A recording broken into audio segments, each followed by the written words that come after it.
today's scientist speaks of energy, he is still thinking of an unconscious force, a non-self-aware force.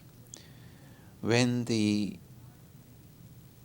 spiritual aspirant thinks of universal energy, to him or her, the primary energy is the conscious force, and creation is a reduction in consciousness, not an evolution of consciousness.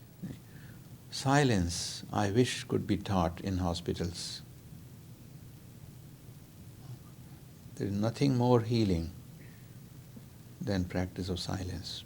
There are nowadays a lot of attempts at developing visualizations for healing cancer, for example.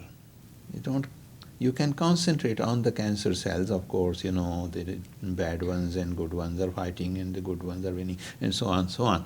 That's genuine, but that is it's only a small part of a very large context of self-healing.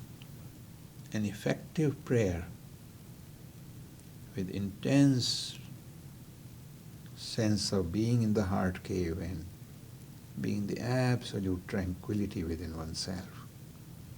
If you are anxious, prayer will not work. The anxiety will tense you, the tension will block you. There have been studies recently where people who have been prayed for, knowing that they are being prayed for, not knowing that they are being prayed for, and those who have not been prayed for, quite a distinction, quite a difference in their healing rate. No. And so even the verbal prayer does have that effect, but it's not in the words of the prayer, it is in the state of the mind from which the words are recited. It should be intense. So it carries the energy of 10,000 words or 10,000 repetitions of the prayer. And that is distant healing.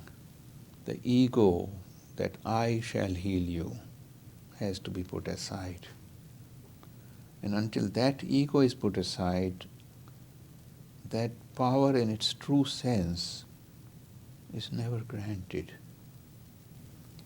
So long as there is another, neither the Shaktipada, the transference of pure spiritual energy, will work, nor healing will work, nor distant communication will work. If it is a communication between two, it is not love. And one of the reasons that some of the problems in quantum physics cannot be solved, how can two particles be at two places at the same time? How can they just suddenly appear at random? Because the conscious force can do whatever it wishes to do at that level.